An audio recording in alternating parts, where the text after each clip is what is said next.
I first noticed something was off on an otherwise unremarkable Tuesday evening.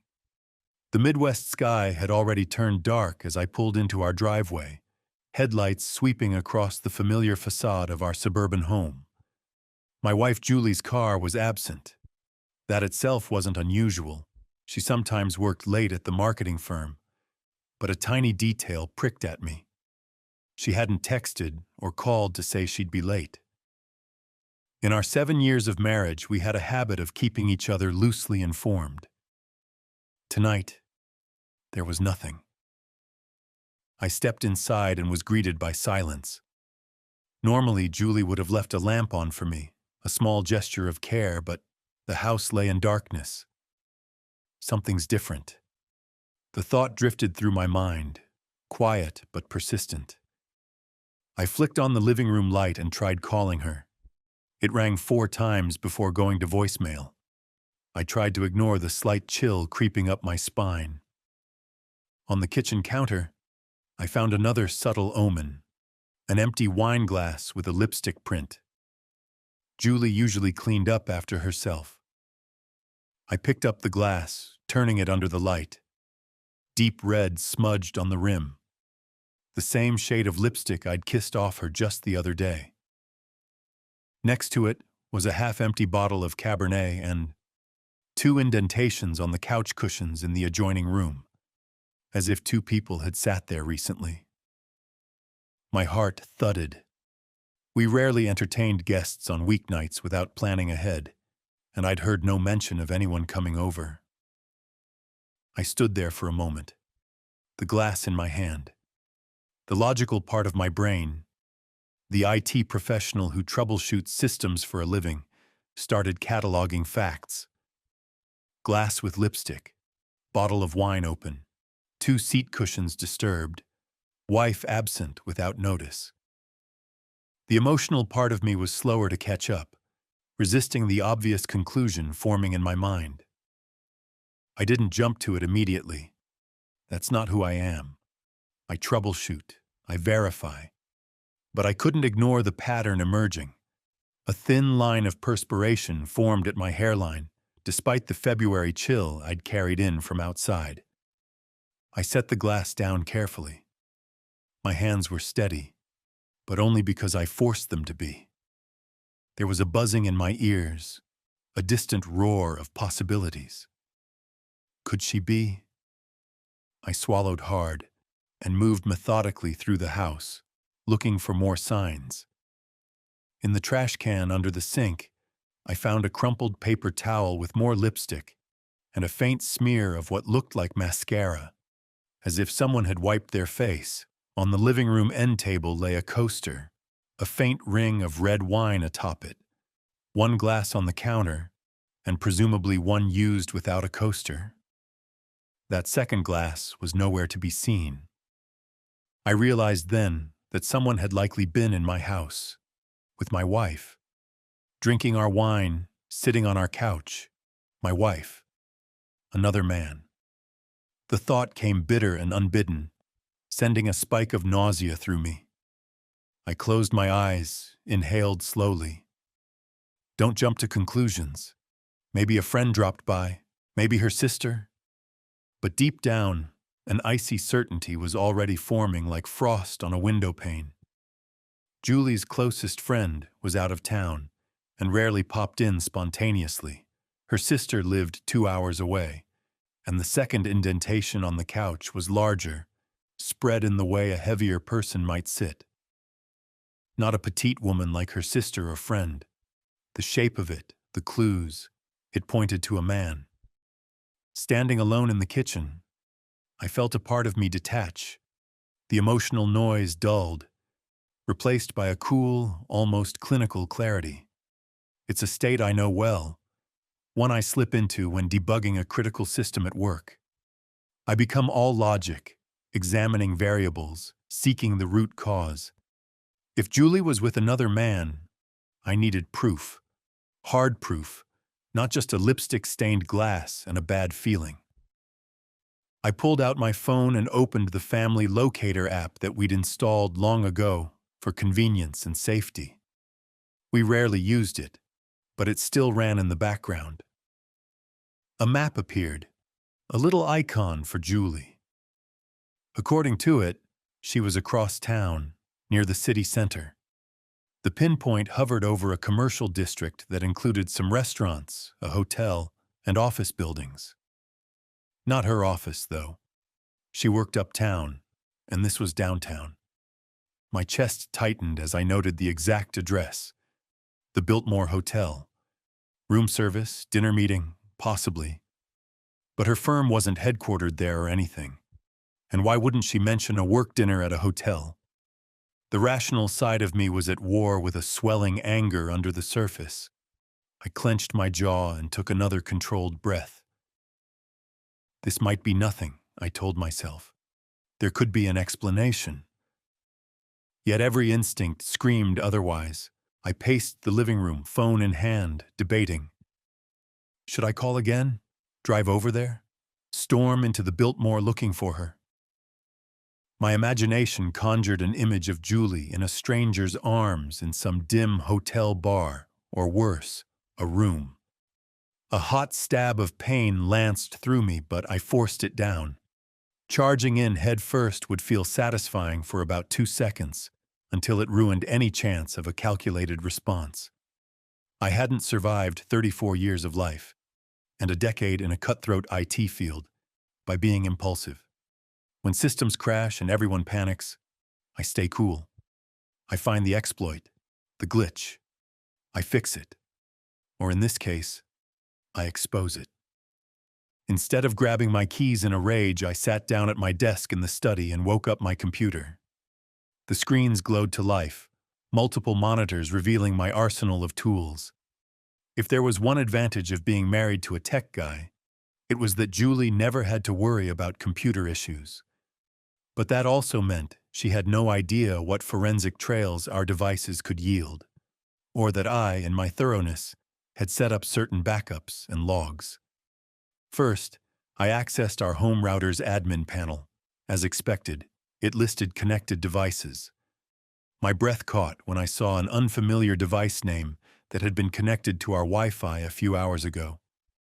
It had a generic name, something like Galaxy SM945F. An Android phone, not either of ours. We both use iPhones.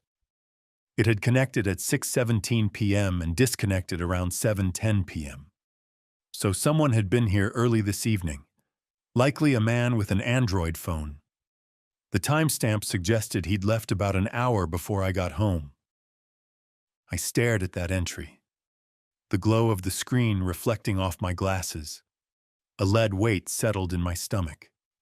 The confirmation was there in black and white pixels, but I still resisted the acceptance of what it meant. Next, I quietly went upstairs to our bedroom. On Julie's vanity, her jewelry box drawers were slightly ajar. She'd been in a rush getting ready this morning. I noticed a pair of earrings tossed carelessly. Not her usual workday studs.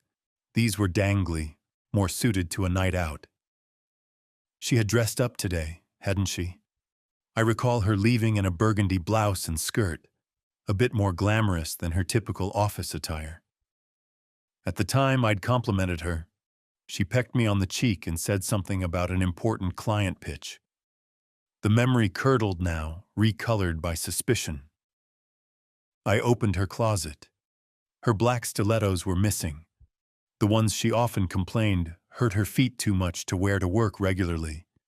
Yet they were her sexiest pair. I felt a tremor in my hand as I touched a hanger idly to steady myself. Keep it together, Mark. On the nightstand, her tablet was lying unattended.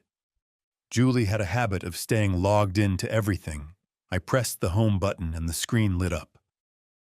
No passcode. We never kept secrets, or so I'd believed. A familiar email notification banner was visible on the lock screen from earlier in the afternoon. An Uber receipt for a trip at 5:45 p.m. Interesting. She usually drove to work. If she took an Uber in late afternoon, was it from work to somewhere else? I unlocked the tablet. It synced with her phone via cloud. Some of her text messages might be accessible if iMessage was logged in here.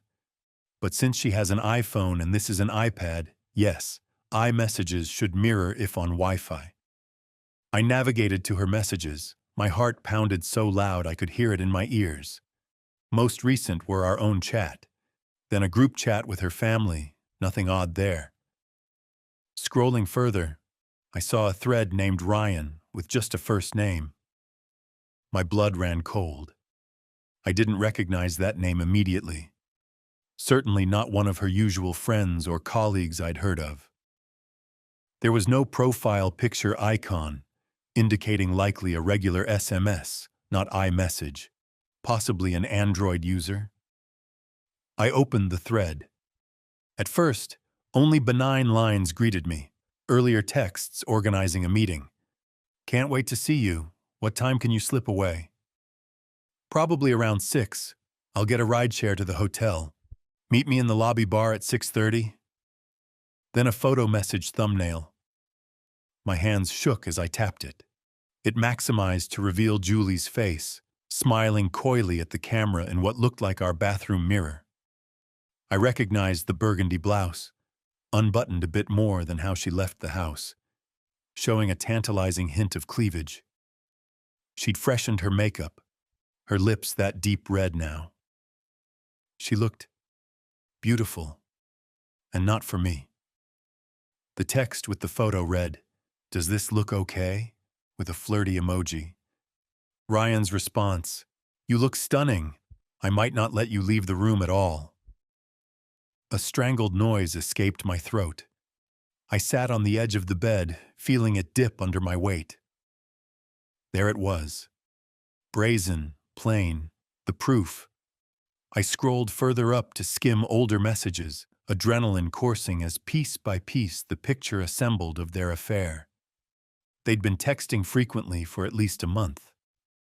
I saw fragments of stolen moments, plans to meet at odd hours when I was at work, complaints from him about his wife, "Kelly's been on my case, I need a break," and from her about me, "Mark is so oblivious.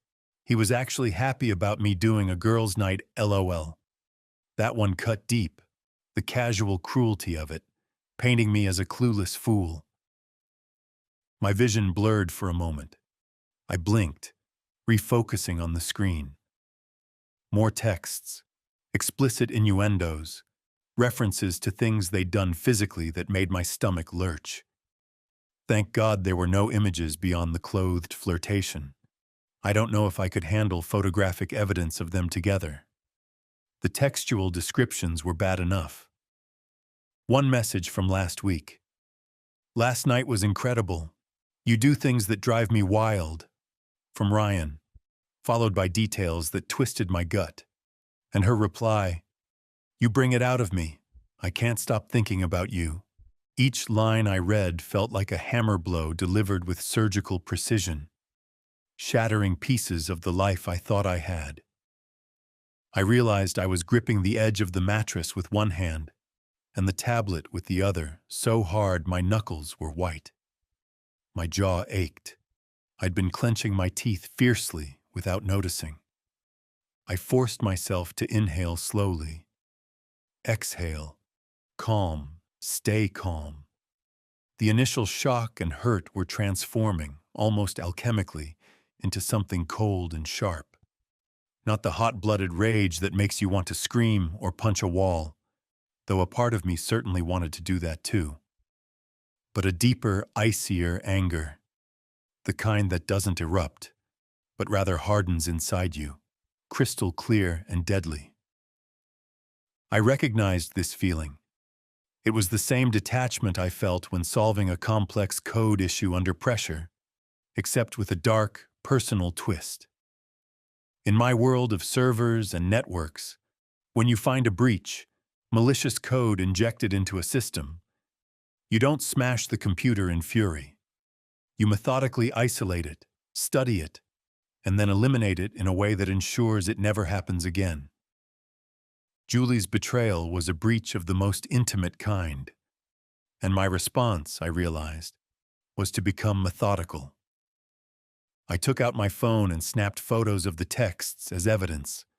Scroll, snap, scroll, snap.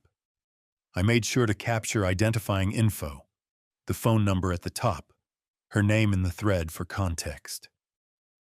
I forwarded the whole chat to my own email for good measure, quickly setting the email to unread so she wouldn't see it if she checked her sent items. Being careful, I then deleted any trace of the email forward from her device's mail app. No alerts triggered. She wouldn't know I'd accessed this. Thank God she left the tablet home. It was nearly 9 p.m. now. My wife still hadn't called. According to the locator, her phone remained at the Biltmore Hotel location. The rational part of me said, she's likely still there with him, possibly in a room. Possibly. I swallowed again, trying not to let the mental images take over. The idea of another man's hands on her, of Julie sharing the most private parts of herself with someone else, in some hotel bed right now. It made me physically ill. I had to sit for a moment, head in hands, breathing slowly until the wave of nausea passed. I could feel the fissure that had opened in my life at that moment. One moment, I was a happily married man planning a quiet night of takeout and maybe a movie with my wife. The next, I was, what? A betrayed husband? A fool? No. I mentally corrected. I was a wronged husband, and I would not remain a fool. She thought I was oblivious. She laughed about it behind my back. They both did. My teeth ground together again. I realized I had been utterly dedicated to her, to us. The past months, I'd been working extra hours preparing for a major software rollout at my company, often coming home late, tired and distracted. I thought she understood, that she supported me. She said she did. In hindsight, while I labored at work and probably wasn't as attentive as usual, she was finding attention elsewhere. Memory after memory clicked into place. Nights when she claimed to be out with girlfriends and returned unusually cheerful or with wine on her breath. That business trip I took last month, after which she was oddly distant for a day or two. Guilt, perhaps? Little snipes she'd made about me being too tired, not as fun as I used to be. Hints that I'd failed her in some way. I had brushed them off, apologizing and promising to make it up when work settled. She'd smiled and said not to worry. All the while, she had this Ryan to fulfill her needs. I pushed off the bed and stood, the creak of the floorboards startling me in the quiet. I felt unsteady for a second, but then found my balance. Focus mark. Evidence secured. Next step, I had proof of infidelity. That was one piece of the puzzle. But an emotional affair alone wasn't enough for what I was beginning to envision. No. I would need to compile a rock-solid case that covered everything. Finances, communications, movements.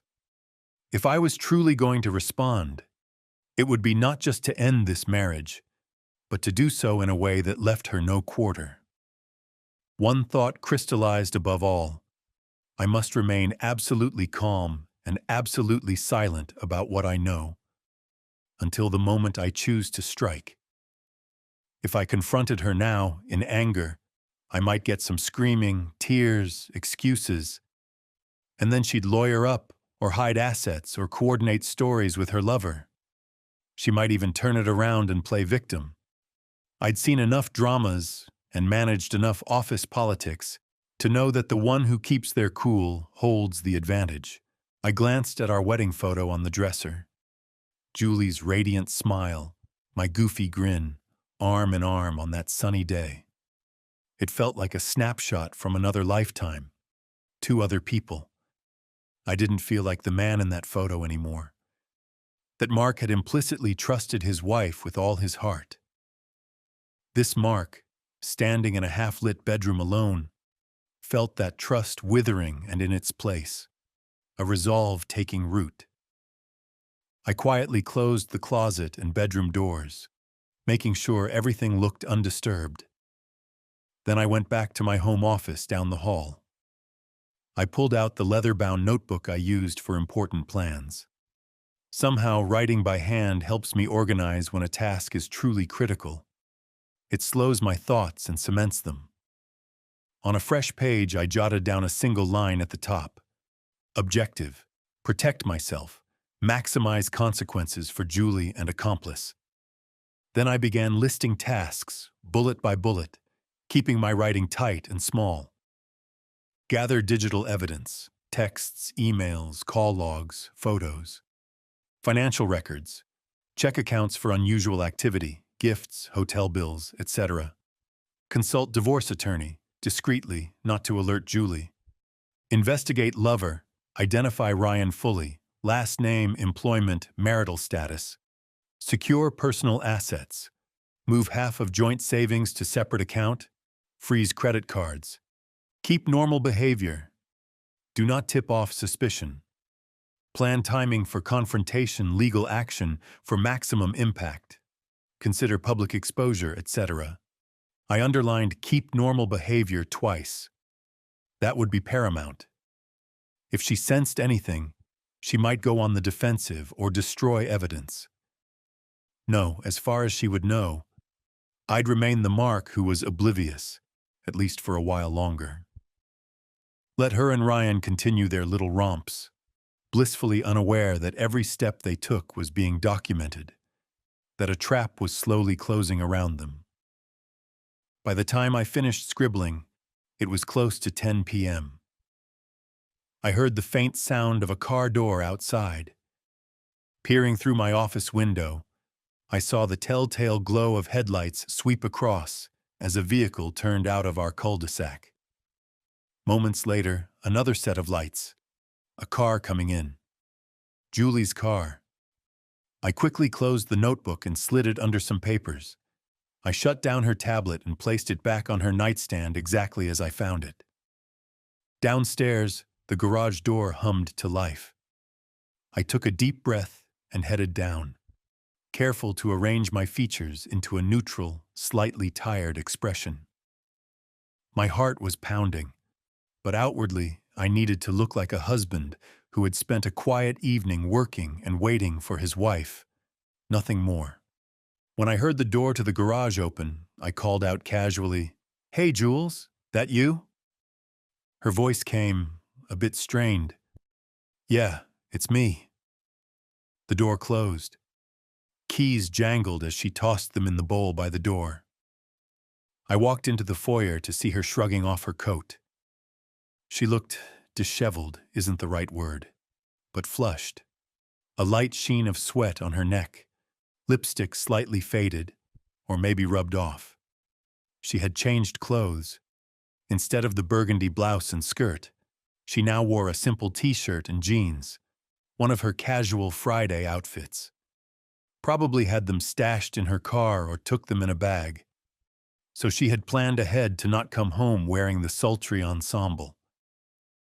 My stomach turned again, but I kept my face composed.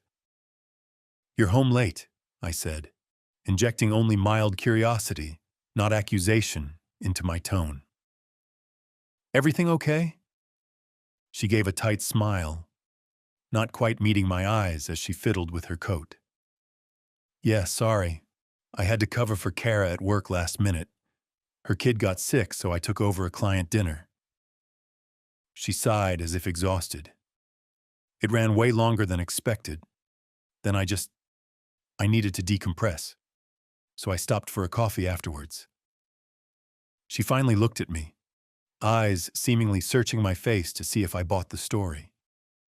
My mind noted every detail: the slight tremor in her hand as she brushed back her blonde hair, the too elaborate explanation delivered a beat too quickly, the defensive posture, arms drawn in, weight shifting. She was nervous, but likely she thought it was just general guilt and hope that I wouldn't notice anything. I forced a weary smile. "Oh, wow. You should have texted. I was getting a little worried." I stepped forward and did something risky. I leaned in and gave her a light hug and a peck on the cheek. She stiffened in my embrace for just a heartbeat, then relaxed.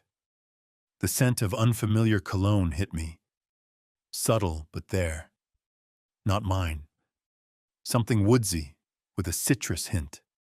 It clung to her hair and the back of her neck. His scent. Acid burned in my throat. "I'm sorry," she murmured, pulling back and giving me an apologetic look. "It was hectic. I figured you'd see my text." I raised an eyebrow. "Text? I didn't get any text." I pulled out my phone as if to check. Of course, there was none, and we both knew it. This was a delicate moment. I hadn't expected her to claim she texted me. Was she improvising now, or had she sent one knowing it didn't go through? Her phone might show a draft, conveniently unsent. Clever. She might try to throw me off with that, but I played dumb. She frowned and pulled her own phone from her purse. Instinctively, I glanced at the screen. Sure enough, there was an unsent message on display. "Covering for coworker. Might be home late. Love you." It looked typed out, but not sent. As if she composed it, but due to the rush, forgot to hit send. She even had it ready, anticipating my question. A pang of admiration at her quick thinking mixed with disgust in me. "Ah," she said with a little embarrassed smile. "I did write you, but apparently I never pressed send. My mistake." She let out a self-deprecating chuckle, selling the image of a flustered wife. "Sorry, babe. I know you worry." I shrugged, keeping it cool. "It's all right. I figured it was something like that. Glad you're okay." I even managed a gentle smile, as if relieved. She visibly exhaled, tension leaving her shoulders. My performance had worked. She thought I suspected nothing beyond what she fed me. In that moment, I realized just how much of a stranger my wife had become. She lied to my face with practiced ease, and I mirrored the deception right back at her. A polite ballet of lies.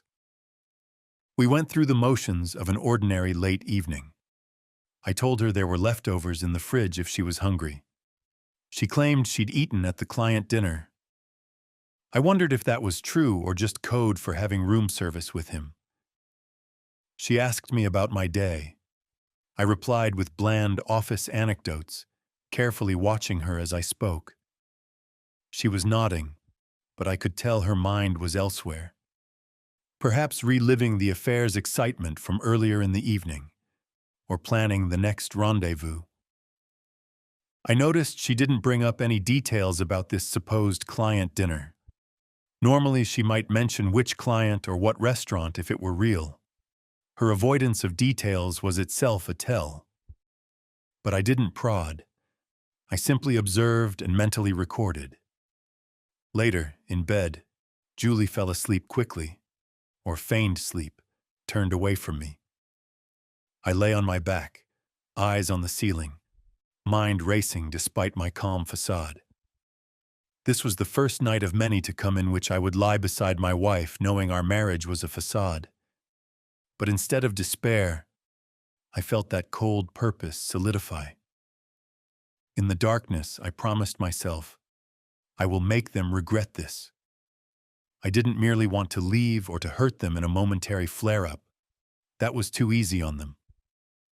No, I intended to ruin the life she had chosen over our life together, and by extension, ruin his as well.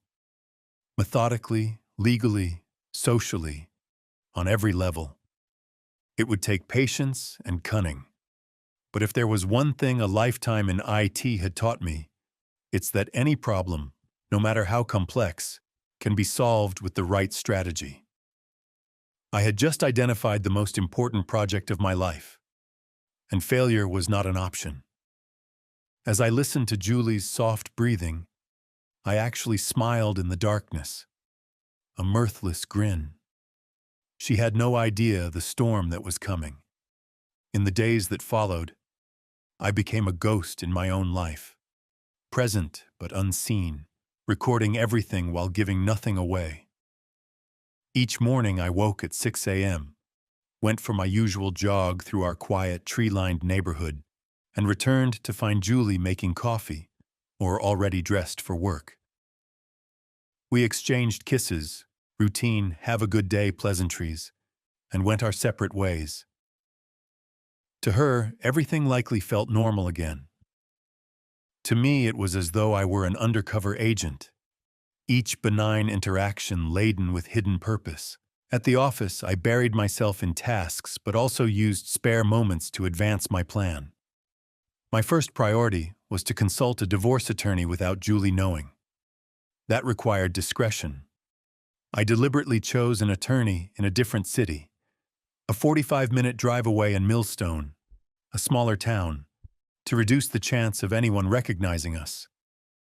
I made the call from my car during lunch break on Wednesday, securing a Friday afternoon appointment. The attorney, Harold Gaines, came recommended by a colleague who'd gone through a rough split last year. I remembered the colleague saying, "This guy is a shark in the courtroom, but also incredibly strategic." That's what I needed: strategy and ruthlessness. Friday couldn't come soon enough. In the meantime, I deepened my information gathering. Every evening, once Julie fell asleep, or when she believed I was asleep, I slipped out of bed and went to my office across the hall. I'd close the door gently and get to work by lamplight. I used a small USB thumb drive with portable forensic software, something I often use at work to analyze systems, but it had tools that could just as effectively analyze personal data. I imaged the contents of Julie's tablet and, one night when she foolishly left her phone unattended to shower, quickly did the same with her phone by connecting it to my PC. The phone backup was trickier. I had to input her passcode to trust the device on my computer. Thankfully, I'd watched over her shoulder enough times to know the 6-digit PIN she used, a combination of our birthdays. With full device backups in hand, I could scan for deleted items. Sure enough, she and Ryan had been careful to delete many of their message threads after sending. But deletions leave traces. I recovered dozens of fragments of text, and even a couple of short voice messages she'd erased. One voice memo from him made my skin crawl. His voice, low and husky, saying how he missed her and couldn't wait to be inside her again. It took a lot of self-control not to smash my fist into the monitor at that one. Instead, I saved it to an encrypted folder. Evidence is evidence. I also quietly accessed our joint bank accounts and credit card statements online. Months of records, which I began combing through for anomalies. Sure enough, patterns emerged. Unexplained ATM cash withdrawals by Julie on days I remembered she went shopping with friends or had a salon appointment. Likely cash used to pay for hotels or dinners with him to avoid credit card trails. But one slip-up stood out: a charge from 2 weeks ago on our Amex for the Grand Oaks Inn. That wasn't a place we'd ever been together. It sounded like a bed and breakfast or small hotel. Perhaps they had a rendezvous and she forgot to use cash that time. I made a note of the date and amount: $254.99. That could be evidence of marital funds spent on the affair, something my lawyer would want to know. As I gathered these bits and bytes, I maintained my outward persona. In fact, I became a more attentive husband in appearance. I asked Julie about her work, listened with what seemed like interest as she recounted mundane office politics. Careful, did her lies stay consistent? She mentioned Kara thanking her for covering that client dinner. Presumably, she had to actually tell her coworker to corroborate that story at work. I even suggested we go out to dinner that Saturday, as it had been a while since we had a date night. She looked surprised but pleased. "Sure, that sounds nice." There was a flash of guilt in her eyes that she quickly hid. Maybe she felt a pang about two-timing me. Good, I thought. Feel guilty, but not enough to confess. Oh no. She was enjoying the best of both worlds and intended to keep it that way as long as she could. On Thursday night, I got a text from her. Working a bit late, don't wait up for dinner. I was already home. Immediately, I checked the GPS app. There it was. She had detoured again to that downtown district. Not the Biltmore this time, but a restaurant nearby. The icon labeled Julie blinked right at an address I recognized. Marcelli's, an upscale Italian place, likely a tryst with Ryan. I clenched my phone, then deliberately relaxed my hand. This was okay. I expected this. More evidence, more rope to hang themselves with. Part of me was tempted to drive over and catch them in the act, to see them with my own eyes, just to feel the righteous anger course through me. But I resisted. Instead, I calmly texted back, "No problem. Hope it's not too stressful. Love you." Then I called a contact I had been considering. Arthur Briggs, a private investigator who worked occasionally with our IT firm for internal matters, employee background checks, that sort of thing, and who also freelanced on domestic cases. We weren't close, but I'd helped him with some cell phone data extraction in a case once, so he owed me a favor. I asked if he could meet, and we sat down the next morning, Friday, over coffee before my attorney appointment. Arthur was a wiry man in his 50s with a thin mustache and a sharper mind than his easygoing demeanor suggested. I appreciated that he didn't pry for personal details. I just told him I suspected my wife's infidelity and needed solid evidence for court. He accepted it professionally. I handed over a manila envelope containing a few printouts, the text message screenshots, the recovered hotel charge, the GPS logs I'd exported showing her device at the Biltmore and Marcelli's. His eyebrows rose at how much I'd already compiled. "You've been busy," he murmured. "You know me," I said with a thin smile. "I like data, but I could use a bit more, especially photographs of them together, identities, and so on. I need to know everything about this guy. Name, background, if he's married too. And I need to do it discreetly." Arthur nodded. "Understood. Do you have any info on him besides a first name, Ryan?" "I suspect he's someone from her company or orbit. Maybe a client or vendor. Her phone had only a first name and number. I have that number here." I pointed it out in the printout. Arthur took note. "I can run a reverse lookup on the number, see if it's registered in a name or linked to social media," he said. "Also, I'll tail her when I can. You said she goes downtown some evenings. I can follow from work if you give me her schedule." I gave him all the info. Julie's typical hours, car description, and the addresses I knew. We agreed on a reasonable rate, and he promised to update me soon. "And Mark," he added as we parted, "take care of yourself. This kind of thing, it's rough, but you're handling it in the smartest way. Keep your cool. Let me or your lawyer know if anything urgent comes up." His concern was appreciated, but unnecessary. I was perhaps too calm. It's not that I wasn't in pain. I was in moments when I let myself feel it.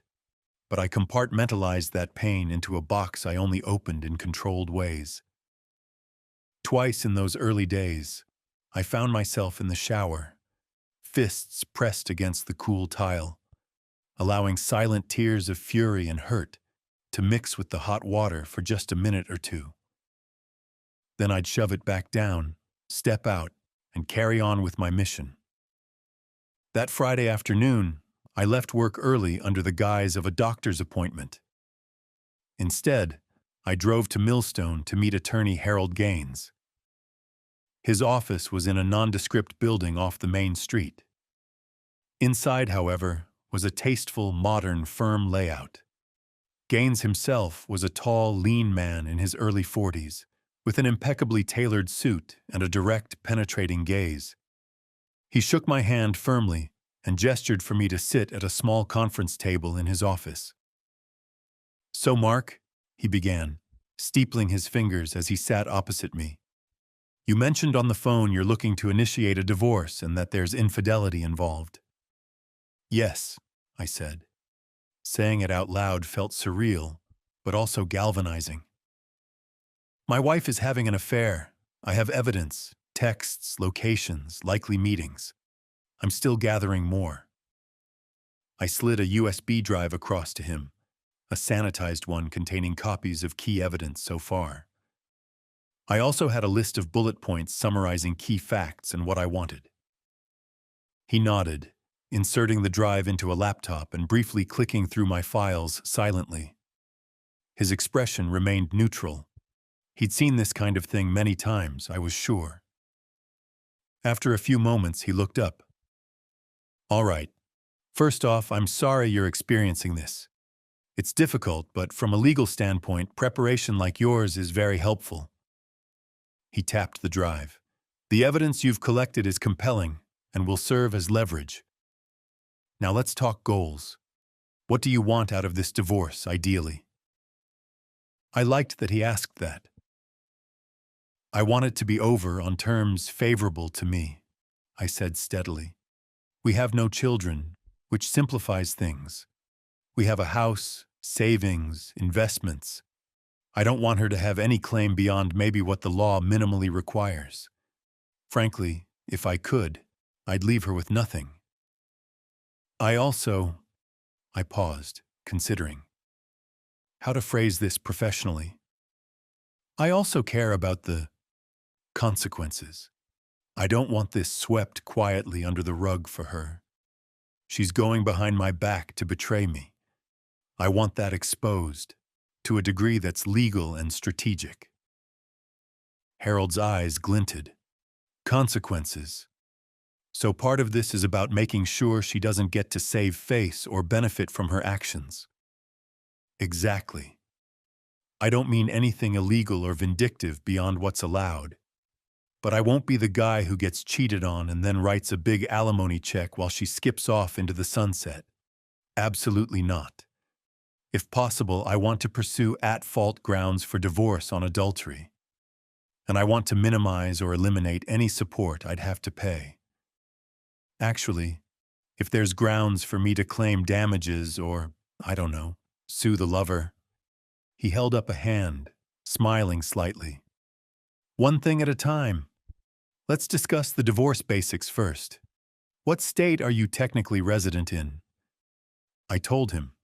It was our Midwestern state, which I'll leave unnamed here, but he got the idea. He nodded. "All right. Our state allows no-fault divorces, but also permits fault-based grounds such as adultery.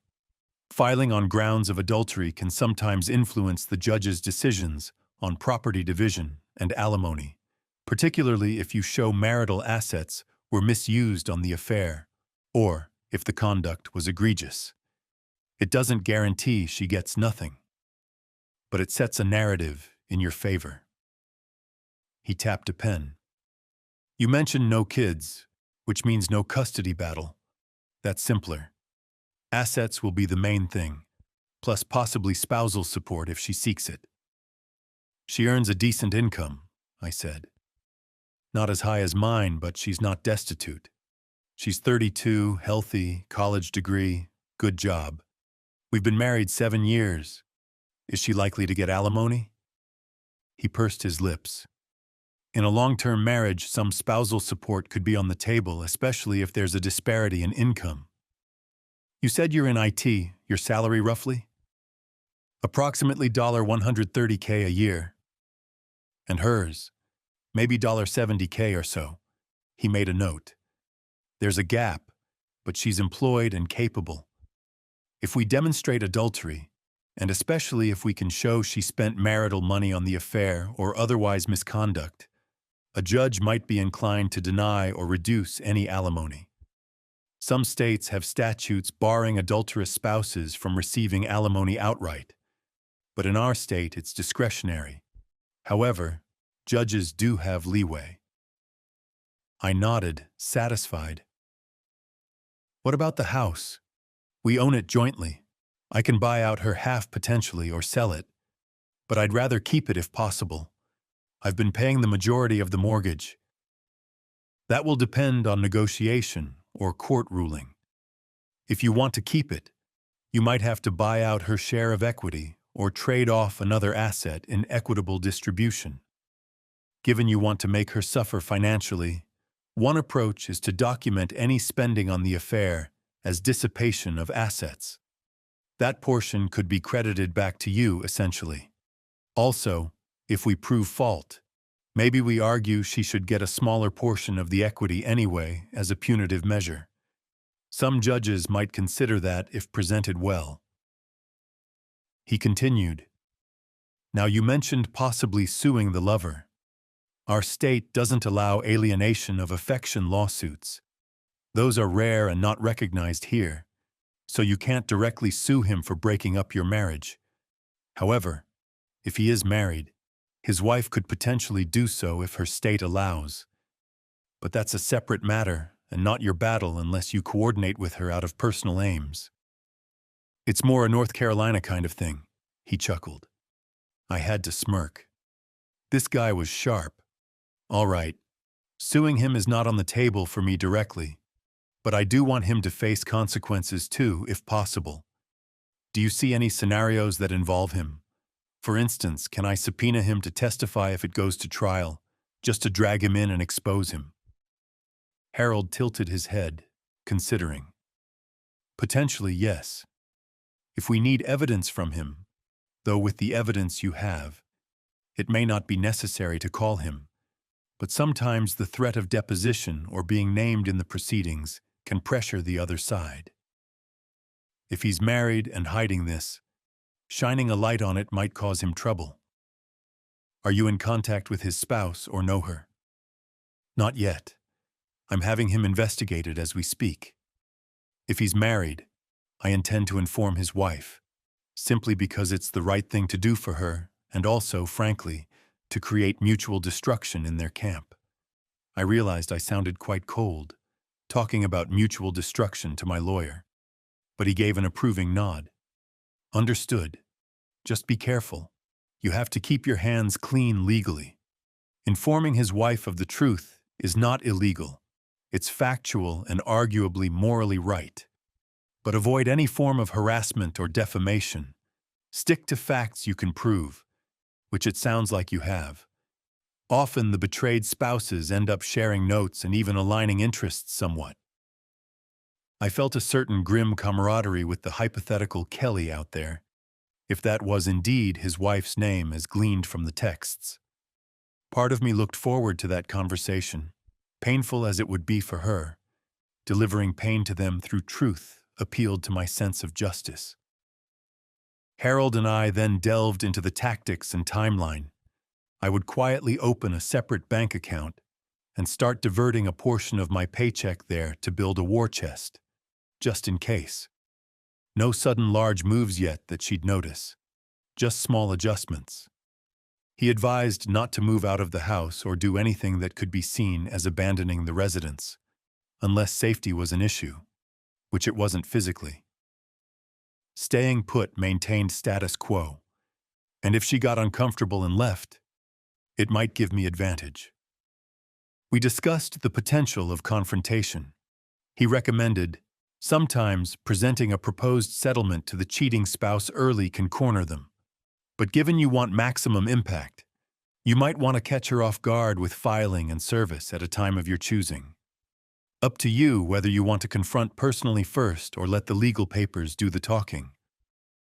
I asked about timing. Should we wait and gather more evidence or act swiftly? He said evidence was already solid for filing, but more only helps in negotiation. However, we didn't want them to catch wind and start hiding assets or spinning stories. We decided to gather for a few more weeks at most, but not much longer. My state had no requirement for separation periods for fault divorce, so I could file as soon as I was ready. Before leaving, I inquired about something sensitive. One more thing. If she somehow suspects something and tries to preemptively attack. For instance, I've heard of cases where the cheater might file a false domestic violence claim to kick the other spouse out or gain upper hand. What do I do if she attempts something like that? His expression grew serious. Sadly, it happens. If you think she'd go that far, be cautious in all interactions. Avoid any arguments that could even appear aggressive. If she does call the police falsely, you cooperate calmly and then call me. If there's a restraining order hearing, we'd fight it and use evidence of her affair to show motive for fabrication. It often backfires on the liar in court, especially if you have proof you were not abusive. Do you have any surveillance at home? I was thinking of installing some cameras, or at least using my phone to discreetly record any confrontation if it happens. In this state, as long as one party in the conversation consents, you can legally record conversations you're a part of. So yes, recording is wise. Video in common areas of your own home is also fine. It could be invaluable evidence if she tries to lie. I felt reassured hearing this.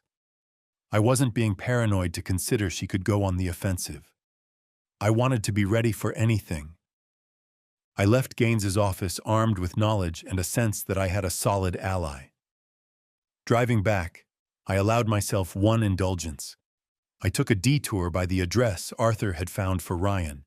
He had texted me an update an hour before my legal meeting. The reverse lookup gave a full name, Ryan McAllister, and indeed he was married to a Kelly McAllister. They lived in a nice subdivision a few towns over. The address was mildly surprising. It was not far from where Julie's parents lived, in a well-heeled suburb. I parked down the street from the McAllister residence in the late afternoon, just observing. It was a 2-story brick home, neatly kept lawn, 2 cars in the driveway. A BMW, likely his, I guessed, fits the successful type vibe. And a Volvo SUV, perhaps the wife's. Lights were on inside. For a brief moment, a curtain moved in a window and I glimpsed a female figure shepherding what looked like a small child, maybe a toddler, across the room. I felt a twist of anger.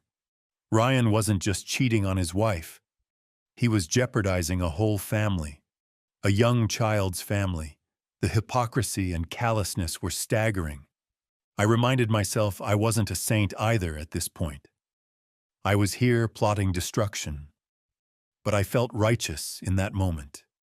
If his wife and kid became collateral damage, that fault lay at his feet, not mine. That said, I made a mental note. The presence of a child means this will hit her especially hard. I swallowed, steadying myself.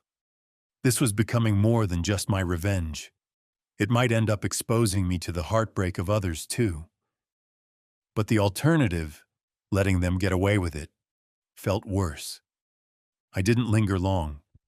I didn't want to be spotted and cause alarm. This was just recon. I drove home. That Saturday, our planned date night proceeded as if nothing was wrong. I took Julie to a trendy new steakhouse downtown. Over appetizers and wine, I studied her. She had dolled up nicely, wearing a navy blue dress I'd bought her 2 birthdays ago. She still had that charm that had drawn me in years back. A bright smile, an easy laugh. If I didn't know better, I'd think she was a loving wife enjoying an evening with her husband. And maybe a part of her was. Perhaps she compartmentalized too, telling herself the affair was just excitement, and I was still her stable partner she cared for in a different way. At one point during dinner, she reached across and touched my hand, saying softly, "I'm glad we're doing this. We haven't had a nice night out, just us, in a while." Her eyes looked genuinely warm for a second, and I felt a confusing mix of emotions. Was that guilt speaking? Or a flash of real affection? Did she actually feel something for me still? Or was she simply relieved that I wasn't suspicious and that things were normal? I squeezed her hand lightly, playing the doting husband. Me too. I missed this, I said. And it was true. I missed the simplicity of a night like this, meaning what it used to mean, unmarred by betrayal. But now it was all performance. I wondered if she texted him that night, maybe complaining that she had to entertain me. If she did, I'd find out later via my spy tools. Indeed, checking logs the next day, I saw a message from her to Ryan while I'd been in the men's room. Out to dinner with M, acting like old times. I feel like such a liar. To which he replied, "You're worth it, baby. Our time will come." Reading that made me want to vomit. Yet, it was more fuel. By Sunday, Arthur had sent me a preliminary report. It included photos, high-resolution shots of Julie and Ryan at Marcelli's on Thursday night, laughing over wine, her hand resting on his arm. Another of them walking out, his arm around her waist. And one more of them kissing in the parking garage next to a silver BMW, probably his, while they likely thought no one was watching. I stared at that last photo for a long time. There was my wife, eyes closed, kissing this tall, clean-cut man with the ardor she once showed me. I'll admit, seeing it visually was a kick in the gut. Evidence on a screen is one thing. A photograph freezes a reality that's hard to deny. I forced myself to endure it. Each time it hurt, I told myself, good. Remember this pain. Use it. Arthur's notes confirmed Ryan's identity, employment. He was a regional sales manager for a pharmaceutical company, and that he was indeed married with one child. He even had the child's name, Sophie, age 3, and that they'd been married for 5 years. The affair with my wife had apparently started after they met at a professional conference mixer about 4 months ago. Julie had gone to a marketing conference. She hadn't mentioned meeting anyone special, of course, but I remember her talking about how productive that trip was. Arthur had sources even telling him gossip. Colleagues of Ryan's noted he'd been traveling a bit more to our city recently, which likely concealed his meetups with Julie. It was almost amusing in a dark way. They probably thought themselves so clever, using work as a cover, while a simple PI toolkit and persistence unraveled it quickly. He also provided Ryan's wife Kelly's workplace, a dental clinic where she worked as a hygienist part-time. Useful. If needed, I could approach her off hours. By the end of that weekend, the trap was fully laid from my perspective. I had irrefutable evidence of the affair. Texts, photos, financial records. A savvy lawyer ready to pounce. A PI who could testify or provide an affidavit if needed about their conduct. Information on the lover to coordinate additional damage, like informing his wife. Control of my emotions, thus far. Now it was about timing and execution. Harold and I had tentatively planned to file the divorce complaint in about 2 weeks, to give time for me to gather any final bits and prepare the paperwork thoroughly. In the meantime, I quietly prepared some other elements. I opened that separate bank account and moved a portion of our joint savings equal to half the balance into it. This was within my rights, and I left half for her, so it's not stealing, just securing my share.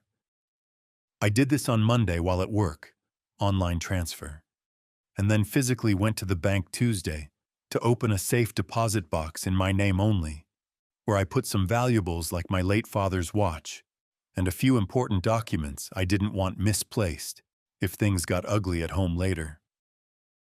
I also cataloged all our assets, home equity, my 401k, her 401k, stocks, cars, etc. So I knew what was at stake. She hadn't yet tried moving anything as far as I could tell, likely still clueless. I stopped by a home security store and picked up a couple of motion-activated cameras. By midweek, I had discreetly installed one in the living room, blending into a bookshelf, and one in the kitchen. They were small and Wi-Fi enabled, feeding to a cloud storage I controlled. This way, if any dramatic scenes unfolded at home, I'd have video evidence. I tested their angle to cover where any confrontation might happen and where one might stand if yelling or worse. I prayed I wouldn't need it, but I felt better having that safeguard. Throughout those days, I continued to act my part. Perhaps I even overdid it on one occasion. One night while watching TV, I slid over and started giving Julie a shoulder rub. She was startled but pleased, leaning into it. It led to us kissing, and we ended up having sex that night for the first time in over a month. It was mechanical on my part. I had to imagine I was someone else entirely to get through it. For her part, she was responsive, maybe a bit surprised by my vigor. Was I subconsciously reclaiming something, or marking territory I already planned to burn down? I'm not sure.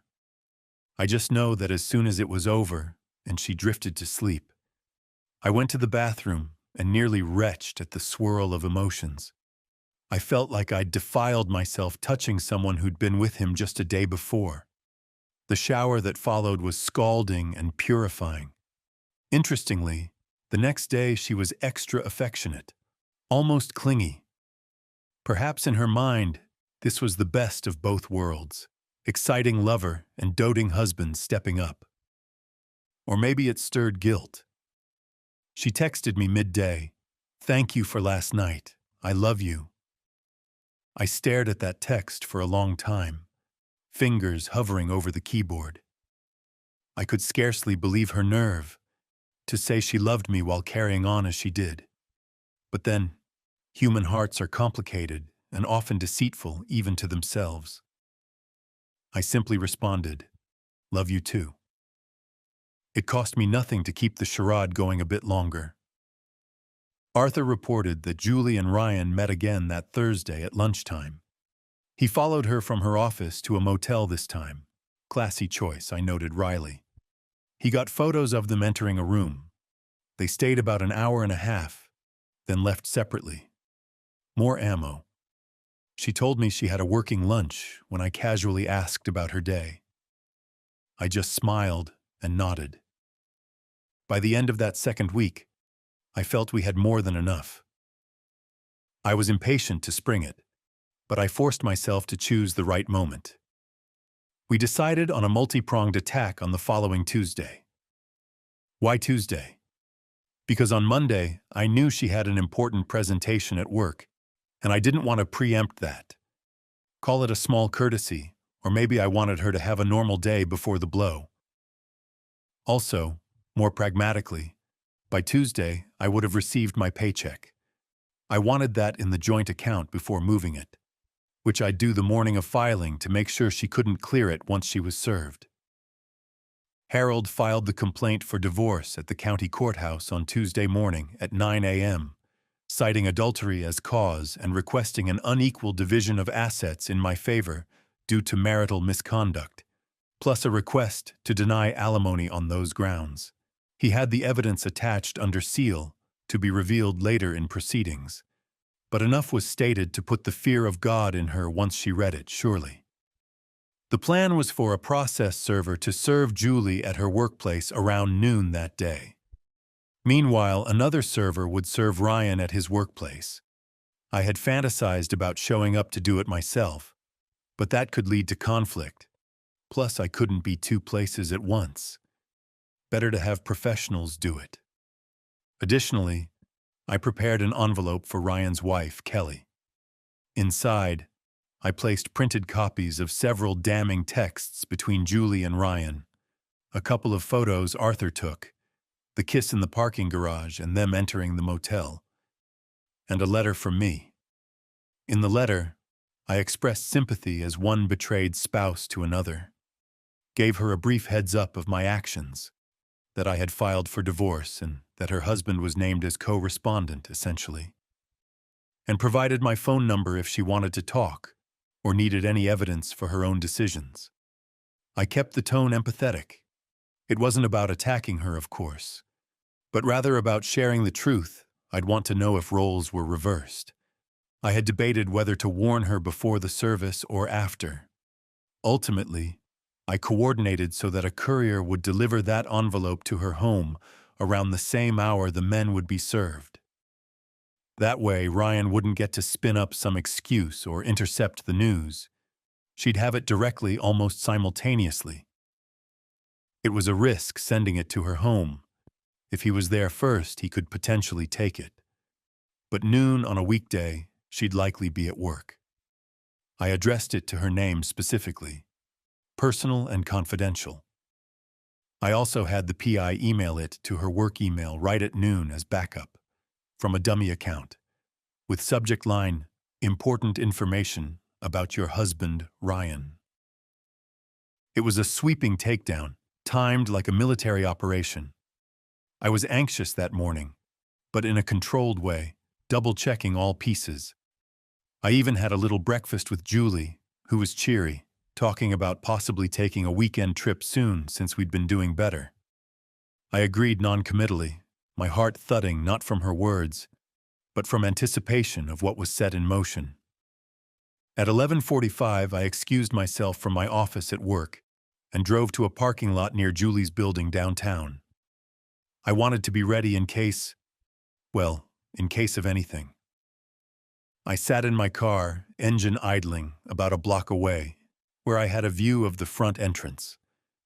Right on schedule, at about 12:10, I saw a man in a plain suit, the process server, stride into her building, papers in hand. Butterflies in my stomach. This was it. 5 minutes later, I got a text from an unknown number, the process server confirming service completed. I imagined the scene.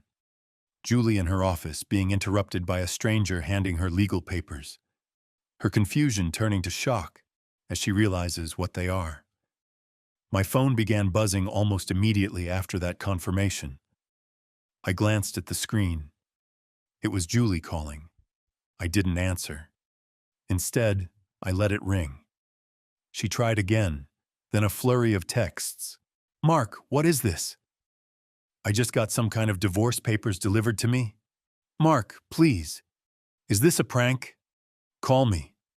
I watched as 3 dots indicating she was typing came and went. Another message. "Why are you doing this? Can we talk?" I felt a tightness in my chest, a mix of vindication and the last pangs of heartbreak. Even now, faced with reality, she was acting perplexed. I wondered if she'd drop the act immediately or try to bluff innocence. But I wasn't going to engage by text. My plan was to let her sweat for a bit, then meet at home that evening for the talk. I knew she'd likely leave work immediately after this, or at least I would in her shoes. As for me, I had already taken the day off under pretense of off-site meeting, so I was free. At 12:30, another text came, changing tone. "I'm leaving work now. Where are you?" I continued to ignore. Next, I received a call from my lawyer, Harold. I answered that one. "Mark, just got word from the server that your wife was served. No issues reported." "Good," I replied. He said she looked very shocked and asked him, "Is this a joke?" and then ran out of the office with the documents. "So I'd expect she'll try to contact you. Be prepared and remember what we discussed. Don't agree to anything or apologize. Just listen and maintain your stance. If she becomes hostile or anything, disengage." Understood. The other party, Ryan, was he served? "I haven't heard back from that server yet. Likely within the next hour. I'll update you." Thanks, Harold. I hung up and couldn't suppress a grim smile. I could imagine Julie frantically dialing me, perhaps calling my office. I'd told my secretary to screen any personal calls and to tell anyone I was unreachable until later. She might even try driving to my office. I didn't want a public scene there, hence me being away. Instead, I decided to head home. I texted her simply, "I'll be home soon. We'll talk then." No response, but I was sure she'd get that. As I drove home, my emotions were swirling. This was the confrontation I had been simultaneously craving and dreading. To finally drop all pretenses and see her for who she is, and let her see that I know. Part of me still felt this absurd urge to find some explanation that made it all untrue. But reality was about to crash down on both of us in full. I pulled into our driveway. Her car wasn't there yet, but as I got out, I heard the squeal of tires and saw her familiar sedan tearing around the corner onto our street. I steeled myself. I quickly unlocked the front door and stepped inside, not wanting the neighbors to witness whatever came next on the lawn. I had barely closed the door behind me when her car screeched to a halt out front. Moments later, the door flew open and Julie came rushing in, still in her office clothes, face flushed and eyes wide with panic. She was clutching the sheaf of divorce papers in one hand. "Mark!" she cried, breathless. "What the hell is going on?" She stood across the living room from me, as if uncertain whether to come closer. I saw fear in her eyes. Real fear. Perhaps for the first time she knew she'd lost control of the narrative. I felt unexpectedly calm.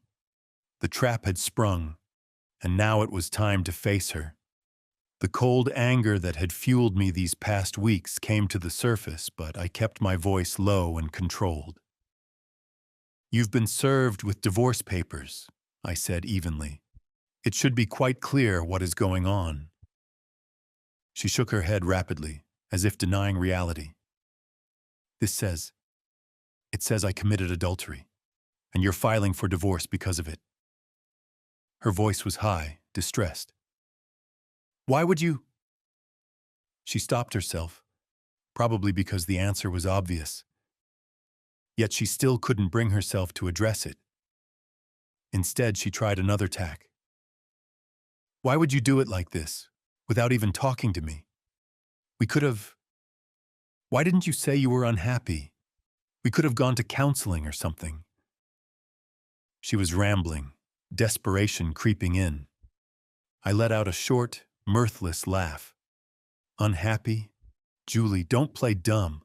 I didn't file for divorce because I was unhappy and needed counseling. I filed because you cheated on me." The words landed like a slap. Her face crumpled and she took a step back. I, what are you talking about?" she stammered, still doing the innocent act. How could you accuse me of that?" But her eyes were darting wildly. She knew the jig was up, but didn't know how much I knew. She was grasping at straws. I decided it was time to unveil some of the cards. "Who is Ryan, Julie?" I said, tilting my head. The color drained from her face in an instant. Her mouth opened, but no sound came out. I pressed on, voice like ice. "Maybe you know him by another name. The guy you've been screwing in hotel rooms and sneaking off to meet for the past few months. The guy whose texts are probably still on your phone if you care to look.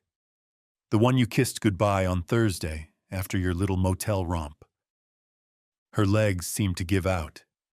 She sat down heavily on the arm of the sofa, papers falling from her hand onto the floor. She stared at me in horror. That was enough confirmation. She knew exactly what I was referring to, meaning it was all true. And she realized I had evidence. Slowly, she began to cry, covering her face with her hands. "Oh my God! Oh my God, Mark!" My heart was pounding in my ears, but I kept my demeanor hard. "Spare me," I snapped. "Don't start crying now. You weren't crying last night when you climbed into our bed after being with him earlier, were you?" She looked up, tears streaming. You know?" It was a stupid question at this point, but a part of her still seemed to hope it wasn't fully exposed. "I know everything, Julie," I said quietly. "I know about the Biltmore Hotel, about the Grand Oaks Inn charge on our card. I know about the dozens of texts. I know you saw him on your lunch breaks, that you spent our money on him. I have photos of you with him. I practically spat the last line and saw her flinch as if struck. She was shaking her head slowly, as if in disbelief that her secret life had been laid bare. "I'm sorry," she blurted out suddenly, voice cracking. "I'm so sorry, Mark." She stood and took a tentative step towards me, hands out, as if approaching a wounded animal. It just happened. I never meant to hurt you." I recoiled, holding up a hand to stop her from coming closer. Don't you dare come near me." The anger was seeping into my tone despite my attempts to stay cool. "You never meant to hurt me? What the hell did you think would happen when you started sleeping with someone else? Did you think I'd just never find out and you'd keep on happily? Or were you planning to leave me eventually, once you had your fun?" She swallowed hard. I didn't think. I was confused. I wasn't planning anything. It just happened? The oldest cliché in the book. I cut her off, voice dripping contempt. You didn't plan it? So what, you accidentally tripped and fell onto his dick? Please. My harshness made her wince, but I didn't care. She started sobbing harder. It was a mistake, a terrible mistake. I was feeling lonely and disconnected, and he was just there, and I never wanted to fall into it. But it felt good to be wanted. She was babbling. I felt a brief flash of savage satisfaction. She had essentially admitted it now, no more denials. But her excuses triggered something in me. Lonely? Disconnected? I echoed, raising my voice for the first time. That's your justification?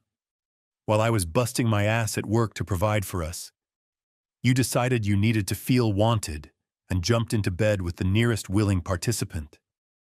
She sobbed. You were always busy, always tired. I felt like we were drifting. I know it doesn't excuse it, but I was weak and stupid. Please, Mark, please, I'll do anything to fix this. She took another step closer. We can fix this, can't we? We can go to counseling. I'll cut off all contact with him right now. I'll prove myself to you every day. A sharp laugh escaped me, surprising both of us. Fix this? Are you out of your mind? I gestured at the divorce papers scattered on the floor. This is beyond a fixing.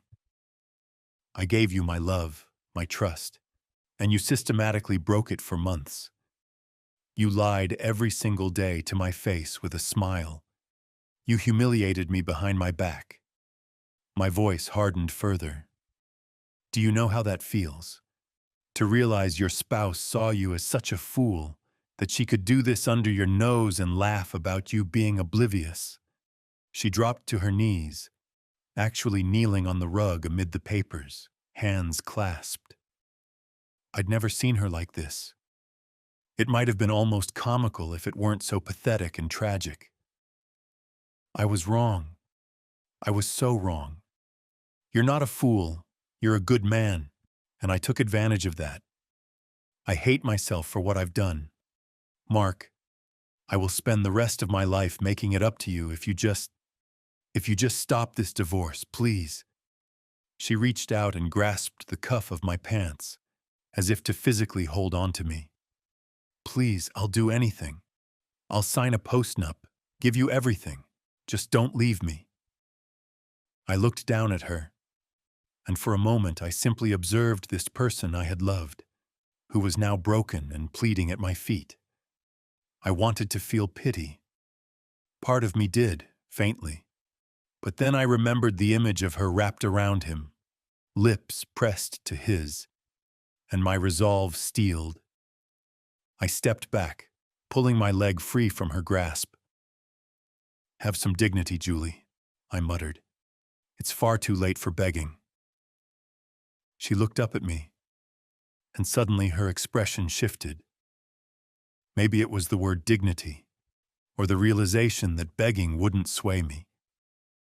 Her tears continued, but there was a flicker of something else in her eyes now. Anger. The tables turning emotionally. Some people, when cornered, drop the facade. I waited for it. "So that's it then," she said in a hollow tone, rising shakily to her feet. 7 years of marriage just over like that. You won't even consider letting me try to make amends." I crossed my arms. "You ended this marriage when you decided to repeatedly break your vows. I'm simply making it official. And frankly, I've given it far more thought and restraint than you deserve. If it were up to pure emotion, I'd have tossed you out the minute I found out. But I waited to do this properly." Her brows knit. When did you find out?" "A while ago," I said vaguely. "Does it matter? Long enough to see what you do, and you just kept on lying and cheating without a hint of guilt." I shook my head. "The person on those text messages isn't the woman I thought I married. Maybe that person never existed." She opened her mouth, maybe to protest that she did feel guilt, but instead something else came out. Bitterness. "You spied on me," she said quietly, "invaded my privacy." I actually laughed outright. Privacy? A wife cheating on her husband doesn't get to cry about privacy when she's caught. Don't try to turn this around. Maybe if you'd paid more attention to your own wife's needs instead of playing detective, we wouldn't be here. She suddenly snapped. There it was. The shift to anger and blame. It was almost a relief to see, because her pathetic pleading was painful in its own way. "Ah, there it is," I said coldly. "The blame game. My neglect made you do it. Is that it? Go on. Get it out." She balled her fists. "You were distant for months, Mark. Always obsessed with work, with your own projects. You barely touched me anymore, barely looked at me. I was lonely and vulnerable and Ryan paid attention. He made me feel desirable and alive. It was never about hurting you. It was about something I was missing." Her words came out in a rush, and I recognized some truth in them. But it was twisted truth. "And did screwing him fulfill you? Was it worth it?" I asked icily. She bit her lip hard, more tears spilling. "No. Yes, I mean, at the time I felt wanted, but it was all a fantasy. I realize that now. He doesn't mean anything compared to you, Mark. I swear it. I was going to end it." I held up a finger. "Stop. Just stop. I don't care if you were composing a breakup speech for him this very afternoon. It's moot. You made choices, conscious choices, repeatedly. If I meant anything, you wouldn't have done it in the first place." I took a breath, then spoke firmly. "This divorce is happening. You can either cooperate and make it easier on both of us, or you can fight it and make it ugly. In which case, trust me, it will be far uglier for you than for me." She wiped her face, voice trembling but laced with ire. "What do you mean by that? You plan to drag my name through the mud?" I managed a thin, cold smile. "Oh, I think you dragged your own name through the mud quite well. But yes, if you contest this or try to play hardball, I will ensure every sordid detail becomes part of the public record. I have ample evidence and I will not hesitate to use it. Your parents, our friends, your employer, they could all potentially hear exactly why our marriage ended. I wonder how that will go over." "You're threatening to ruin me," she whispered, eyes wide. I met her gaze steadily. "I'm promising to hold you fully accountable. This can be relatively quick and quiet if you agree to my terms, or I will scorch the earth. The choice is yours." It was a strange scene, both of us facing off, wounded and furious. This wasn't at all how marriages were supposed to end. But then marriages ideally shouldn't end this way at all. She looked down at the papers on the floor. Your terms. It's asking for more than half the assets to you and no spousal support. That's right. Given your behavior, it's more than fair. I could seek even more. Judges don't look kindly on adultery when dividing assets. And yes, I'm not paying you a dime after we split. You earn your own money. You can live off that. She closed her eyes, trying to steady herself. In a soft, defeated voice, she asked, "Did you ever love me, Mark? Was I just convenient for you? It's like you switched off your feelings, and now you're treating this like a business deal." That hit a nerve. I felt a surge of emotion, anger, and a lingering heartbreak. "Don't you dare question my love," I said, voice taut. "I gave you everything. I loved you completely, even when maybe I wasn't perfect. What you're seeing now is the result of what you did to that love. You killed it. You don't get to lament how I'm handling the corpse." She flinched, as if slapped. We stood in silence for a moment, the weight of the truth heavy in the air between us. At that moment, her phone, which she had dropped in her purse by the entryway, started buzzing. We both looked at it. It buzzed and buzzed. She walked over and pulled it out, glancing at the screen. Then she gave a short, bitter laugh. "It's him," she said, looking at me with a twisted expression. "Ryan. He's been calling and texting me too." I raised an eyebrow. I hadn't seen her phone earlier. My focus was on her. Now I wondered what circus was happening on his side. "I imagine he got served as well," I said. Indeed, a minute later my own phone buzzed with a message from Harold. "Lover served as well. Confirmed." She answered the call abruptly, perhaps without thinking. "Hello?" Her voice was raw from crying. I could hear a tinny, agitated voice on the line. Couldn't make out the words, but it was definitely a man, loud and upset. "What? No, I didn't tell him anything," she exclaimed into the phone. More angry, muffled words from him. "He found out on his own, I don't know how. He's filed for divorce and apparently had you served too," she cried. I could piece together his questions. He must have thought she had spilled the beans or set him up. Typical coward. Likely worried about his own marriage now. She continued, voice rising. "My life is falling apart here too, Ryan. He's serious, yes, he knows everything, obviously including you. His lawyer must have sent it." "What? How did he get your info? I don't know." She shot me a frantic look, as if I might answer how I got the info. I gave a thin smile but said nothing, letting her handle her lover. The voice on the phone was shouting now. I could hear his tone getting nasty. She winced and held the phone slightly away from her ear. "Stop yelling at me," she sobbed into the phone. "We are in the same boat, Ryan. My marriage is over and yours." "What do you mean, not necessarily? Did your wife not see the papers?" "Ah, interesting.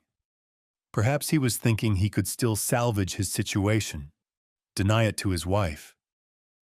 Maybe his wife hadn't opened the envelope yet, or he intercepted something.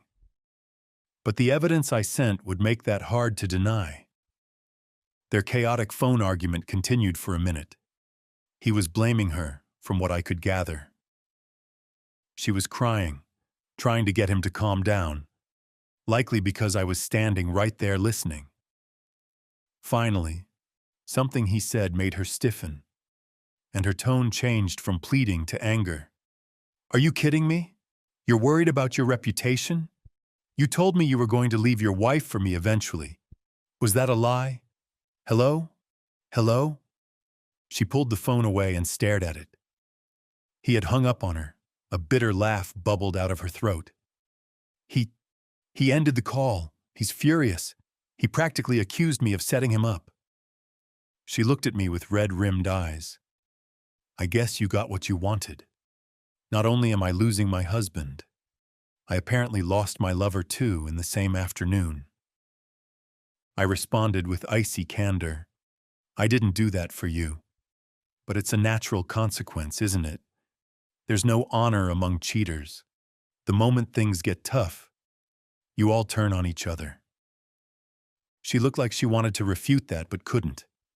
Instead, she sank into the sofa, seeming drained of all fight. His wife, oh God, his wife is going to find out if not already. Did you tell her? Yes. I saw no point in hiding it. I sent her copies of evidence. She deserves to know who she's married to as well. Julie closed her eyes, as if pained by that thought. Perhaps she actually felt guilt regarding the wife and child. It had probably been a topic they avoided acknowledging in their fantasy bubble. Now harsh reality intruded everywhere. A heavy silence followed. I remained standing, watching her. The woman before me looked small, defeated, nothing like the confident, bright partner I once cherished. It's strange. In that moment, I felt a glimmer of sorrow. Not love exactly, but a profound sadness that things came to this. But I hardened myself. This is the path she chose, I reiterated internally. Finally, I spoke. I've said what I needed to say. You know where I stand. I'll be staying in the guest room from now on. We can figure out a schedule for living arrangements until the divorce is finalized. Or you can leave and stay somewhere else. That might be better, honestly. She looked up, alarmed. Where would I go? I guess my parents, but I can't face them right now. She rubbed her temples. Do we have to separate already? Can't we? Can't we at least try a period of reconciliation? Maybe just a month. See if we can feel differently. My expression must have answered before my words did. No, we're done, Julie. I was clear on that. A tear rolled down her cheek. How can you be so sure? Don't you at least need time to think? This is a huge decision. I felt a flare of impatience. I had time. While you were betraying me, I had plenty of time to think about what I'd do if it turned out to be true. And once I confirmed it, I spent weeks thinking through this plan. I am completely sure. If anything, I was being merciful by not confronting you in the heat of rage and smashing everything to bits. I waited until I could act in a way that protects me. There is no going back from that kind of calculation. My love for you, I hesitated, steadied myself. My love for you died the moment I saw who you truly were. Now I'm just cleaning up the mess. Each word made her flinch, but I needed her to hear it. For both our sakes, clarity was crucial.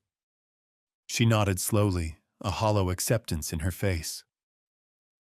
I understand, she whispered. I don't think I'll ever forgive myself, but I understand you can't forgive me. I had nothing to add to that. I walked to the scattered divorce papers and gathered them into a pile, placing them on the coffee table in front of her. Review these with a lawyer if you want. I think you'll find it's even-handed considering what happened. Sign them, and we can move forward without further drama. If you refuse, we'll battle it out, and it will destroy whatever shred of cordiality we have left, and probably your reputation. Choice is yours. She looked at the stack with dread. When did you become so merciless? She asked softly. I felt a slight tremor inside, but I kept my face hard.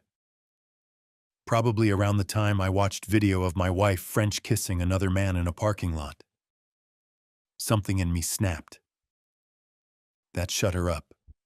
She closed her eyes, tears slipping out again as she nodded in resignation. I turned to leave the living room, needing air, space. This had been enough for now. As I was about to exit, She spoke again, so quietly I almost didn't catch it. I really did love you, Mark. I know it doesn't matter now, but I did. I paused, hand on the doorway frame, and replied without looking back. If that's true, then you have a very cruel way of showing it. With that, I left her sitting there and went upstairs. I closed the door to the guest bedroom and finally exhaled a long, shuddering breath. My hands were trembling just a bit from the adrenaline of the confrontation. I sat on the bed, alone, as the magnitude of what had just happened washed over me. This was the culmination of my plan's first phase: discovery and confrontation, executed to perfection on the surface. I had systematically dismantled her lies and delivered consequences. Yet, as I sat there, I also felt the emotional toll. The woman I had once planned a future with was downstairs, likely collapsed in tears. And though she deserved this, the human part of me felt a sting of empathy beneath the anger. Love doesn't shut off instantly, as much as I claimed it had died. There were vestigial feelings clinging, trying to attach meaning to those tears of hers. I had to remind myself sternly of all the evidence of her callousness in the affair. The mocking, oblivious text, the passionate kisses, the money siphoned for their liaisons. Any time a flicker of pity for her sparked, I quenched it with a flame of that recollection. This was far from over. The legal battle, though likely uncontested now, would still unfold. And socially, people would find out eventually that we were divorcing. I needed to manage that narrative too, carefully. I lay back on the bed, noticing I was still gripping my phone. There were messages from friends, mundane stuff, waiting, and ironically one from her father asking if we'd like to come over for dinner next weekend. They had no idea yet the storm that was brewing. I ignored them for now. Instead, I texted Harold a brief update. Confrontation done. She's aware of evidence. Unlikely to contest divorce terms, but I'll let you know if she signals otherwise. He replied quickly, "Understood. Good work. Stay calm and let me know if she does anything rash." Rash. That was a thought. I suddenly considered, should I be worried about her doing something desperate like self-harm? She was very distraught. But I also knew Julie to be fundamentally self-preserving. She craved sympathy and attention. Harming herself didn't fit her typical patterns. Still, I'd have to keep an eye. I'd hate for it to turn more tragic. I decided to check on her through the cameras I installed, rather than go down. I pulled up the app on my phone. The living room feed showed her still on the sofa, now curled up, clutching a pillow and sobbing quietly. The papers remained untouched on the table.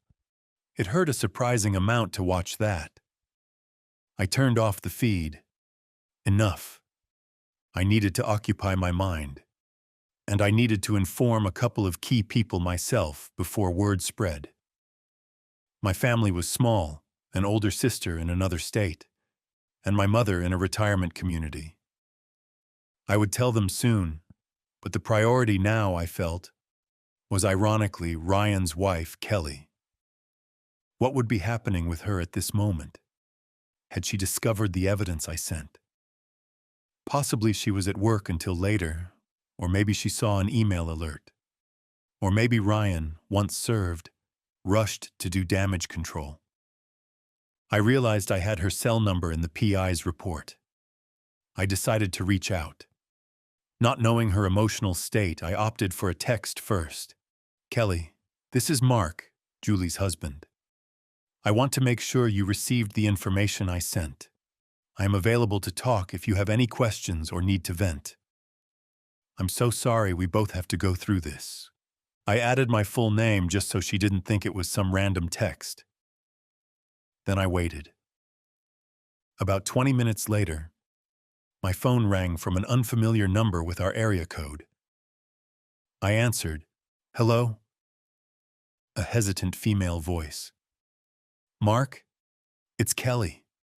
She sounded like she'd been crying as well, but was trying to hold it together. "Hi, Kelly. Thank you for calling. I assume you've seen the evidence?" A shaky breath on the other end. "Yes. I saw the email at work. And when I got home, I found the envelope too." Her voice wavered with anger or tears, maybe both. I don't even know what to say. Thank you for telling me, I guess. I'm absolutely devastated. A small sob. My throat tightened. Hearing her raw pain hit a different chord in me. I had been so focused on my own situation that hearing another innocent party struggle dredged up fresh sympathy. "I'm so sorry," I said softly. "I know how it feels, unfortunately. I found out a while ago, and it's been hell, but I figured you deserved to know sooner rather than later." She sniffled. "He hasn't come home yet.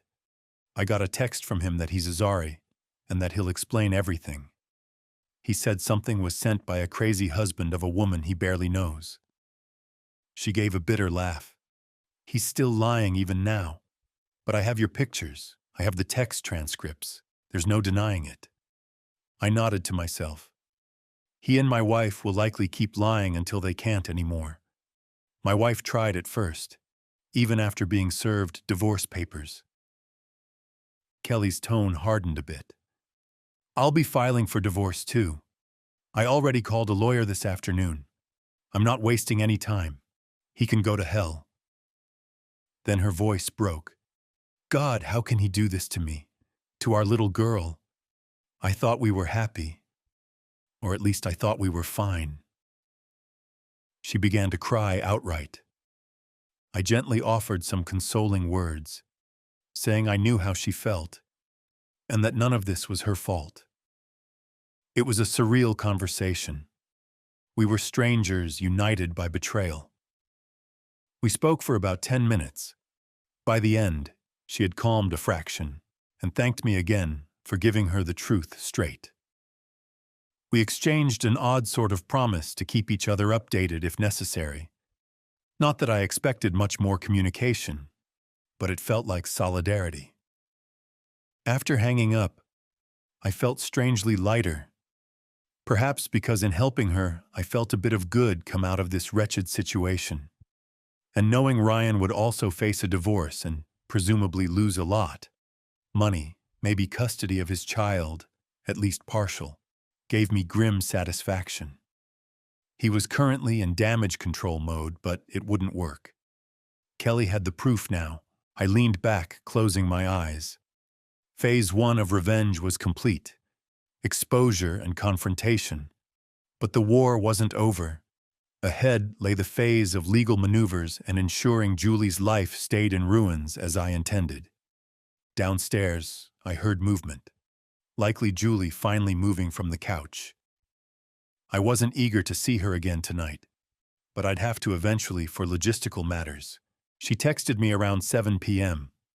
"I'm going to stay at my parents' house for a while. I'll leave tonight." That surprised me. I expected she might avoid telling them immediately. Maybe she gave a vague reason. Or maybe she didn't want to be under the same roof as me because it was too painful or shameful. Either way, fine by me. I replied, "Okay. Let me know when you want to come get your things, or if you need me to pack anything." A few minutes later, she knocked gently on the guest room door. I opened it. She had a suitcase in hand, eyes swollen. We looked at each other a long moment. "I'll stay with my folks for now," she said quietly. "I told them we're having issues and need some time apart. I didn't tell them details." Her voice cracked. "I can't face telling them yet what I've done." I nodded, arms folded. "All right." She set the suitcase down and unexpectedly reached into her purse, pulling out her keys. She removed the house key from the ring. "Here, in case. I don't want to barge in if you change locks or something." I accepted the key. a symbolic surrender. I won't lock you out completely. We'll coordinate for your stuff. But thank you. She nodded and wiped a tear. I really am sorry, Mark. For everything. I didn't respond, just looked at her. What was left to say? She turned to go, then stopped and said, "You know, the worst thing about all this? I finally realized too late what I had, and what I lost." I stayed silent. She nodded to herself, as if acknowledging my silence as confirmation, then walked away. A minute later, I heard the front door shut softly. I waited another minute, then peered out the window. She was loading her suitcase into her car. She looked up toward the house, perhaps at the guest room window, though I stayed back. Then she got in and drove off into the night. I let out a long breath I hadn't realized I was holding. It's done. She's gone.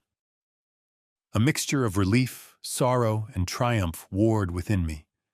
I knew a part of me would mourn the love that once was, but the larger part felt vindicated, that she was now suffering the consequences, isolated and disgraced. I texted Harold that she moved out, and likely will not contest, and then I poured myself a stiff drink from the liquor cabinet. Whiskey, something I rarely indulged in. Tonight, I figured I'd earned it. Sipping it, I stood by the window, looking out at the dark, quiet street of our neighborhood. My neighborhood now, I supposed. In one day, my life had dramatically cleaved. The path of destruction was laid and already burning behind me. And I realized I didn't feel regret. I felt satisfied. There were more steps ahead. Legal finalization, asset division, likely a tense meeting or two with lawyers present. Then figuring out how to tell friends and extended family why we divorced so quickly. I doubted Julie would want the full truth out, but I certainly wouldn't let her spin it to make me the villain. My plan was to be factual and brief.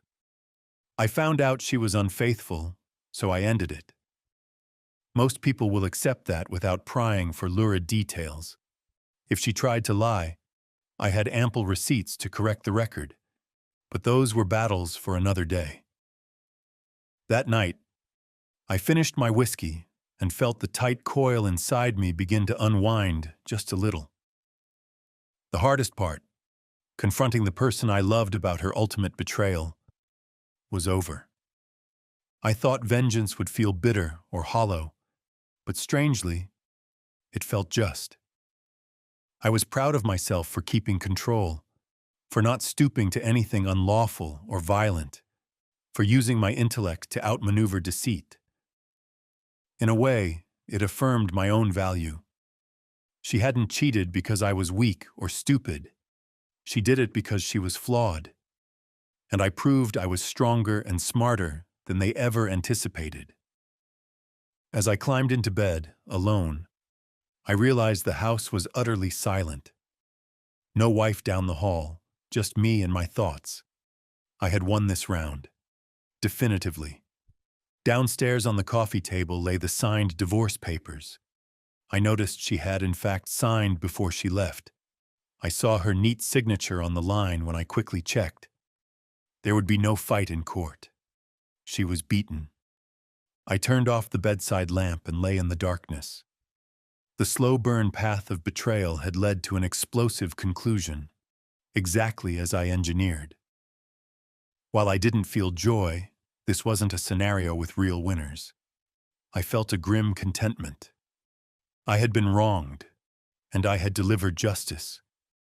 And in the quiet stillness of that night, I finally allowed myself a few tears.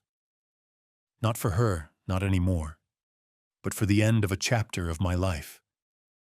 By morning, I would wipe them away and rise to face a new day, one where I stood on the ashes of my old life, victorious and free. The next few weeks passed in a blur of legal proceedings and personal adjustments. True to her word, or perhaps due to sheer defeat, Julie did not contest the divorce. In fact, through her attorney, she promptly agreed to the proposed division of assets and waived any claim to spousal support. It was likely the easiest divorce case my attorney had handled in some time. We signed a marital settlement agreement under which I kept the house. I agreed to refinance to remove her name from the mortgage, and she relinquished any equity claim beyond a token portion, which I paid out from a bank account. Each of us kept our own retirement accounts, with me compensating her modestly for the slight difference in balances. She kept her car, I kept mine. She repaid the joint account for the affair expenses I documented, not a huge sum, but I made it a point. About $5,000 in cash withdrawals and that hotel charge. Rather than pay me directly, it was deducted from her share of other assets. We split the savings that remained as I had already structured. I'd moved half, and in the end, basically, I kept a bit more to account for the dissipation due to the affair. An NDA of sorts. We agreed not to disparage each other publicly beyond stating irreconcilable differences. I insisted on a clause that if either of us spoke falsely about the other regarding the marriage or divorce, it would nullify a small financial concession I'd made. This was mainly to keep her from playing victim in our social circles. The irony of me insisting on this, while I had quietly ensured the truth was known to those who mattered, was not lost on me. But it was an extra insurance. The paperwork progressed with almost no hiccups. By early spring, about 3 months after D-Day, Discovery Day, a judge approved our divorce decree. In the eyes of the law, I was a free man, no longer bound to her. We went to the short court hearing, and she couldn't even meet my eyes as the judge asked the perfunctory questions. We left the courtroom separately, wordlessly. I will admit, that day was bittersweet. I walked out into a bright, cold morning and felt relief, certainly, but also a profound sadness and exhaustion. It had been one hell of an emotional marathon. My lawyer shook my hand, congratulating me on getting through it as cleanly as possible. He knew it was a hollow victory in some respects, but an important one. As for the social fallout, we informed our families and friends of the split in the weeks after she moved out. We kept it vague in public. We have decided to end our marriage. But I could tell people were shocked. We'd appeared to be the stable couple. Close friends eventually got the truth from me in private. I didn't relish recounting it, but I wanted it clear I was the wronged party. To her credit, Julie didn't try to spin a false story. She basically vanished from many mutual social connections, likely out of shame. She told her parents the truth, who then called me apologizing profusely on her behalf. That was awkward. Her father nearly in tears, saying he had no idea where they went wrong raising her, and me having to comfort him. Humans are messy. Ryan's saga unfolded similarly predictably. His wife, Kelly, did file for divorce at lightning speed. Through some back channels, mutual acquaintances discovered the drama. I learned that he was fired from his job. Apparently, the company found out he'd been misusing travel expense accounts to cover his affair meetings, and that combined with the bad press of the affair, and maybe him being distracted and underperforming, led them to terminate him. I can't say I wasn't pleased to hear that. He moved out of his home and, rumor had it, was living in a small apartment by the time summer came. His wife got primary custody of their daughter, and substantial child support, which, now being jobless, he had to scramble to pay. I heard his affluent parents stepped in to help, ironically. In short, he lost both his family and career standing in one blow. A fitting outcome. I encountered him only once by chance, about a month after my divorce was final. I was at a downtown cafe grabbing lunch when I saw him at a corner table, looking rather worse for wear, unshaven, hollow-eyed. He noticed me, too. The look of hatred and shame that crossed his face was palpable. For a brief moment, I considered approaching him, perhaps to gloat or just see if he'd say anything. But I decided against it. I'd already orchestrated his ruin. I didn't need to twist the knife in person. I gave him a small nod. Not friendly, more like an acknowledgement of what we both knew, and left without a word. Life slowly assumed a new normal. I buried myself in work for a while, which led to a promotion. Apparently, single-minded focus and late hours are easier when you have no one waiting at home. I started going to a gym more regularly too, channeling residual anger into physical exercise. It helped clear my head, and I got in better shape than I'd been in years. Emotionally, I rode a roller coaster. Some days I felt on top of the world, the sense of injustice righted giving me confidence and energy. Other days I felt hollow and depressed, mourning the loss of my marriage and the woman I thought she was. But those low days grew fewer as time went on, and as I consciously reminded myself of the truths I uncovered. Whenever nostalgia for her threatened to lure me, I reread some of those nasty texts or looked at the PI photos until anger drowned out longing. Perhaps not the healthiest approach, but it kept me from wavering. A turning point for me came one late summer evening, about 6 months post-divorce. Julie requested to meet. She had been living quietly with her parents all this time, as far as I knew, and working remotely. She quit her firm job to avoid office gossip, I heard. I agreed to meet at a park, a public neutral ground, on a mild Sunday afternoon. I found her sitting on a bench near a duck pond. She looked more composed than the last time we spoke, but still not quite her old self.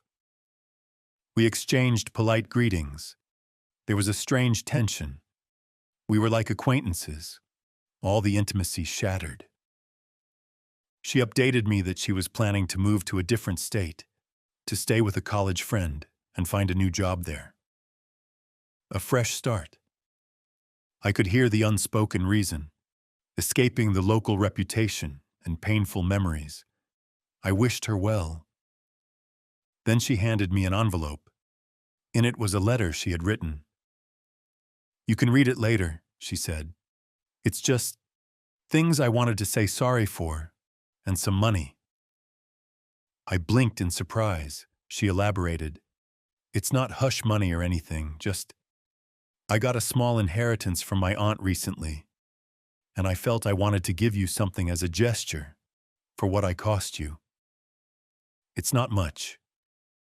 I didn't open it then, but later saw it was a cashier's check for about $10,000.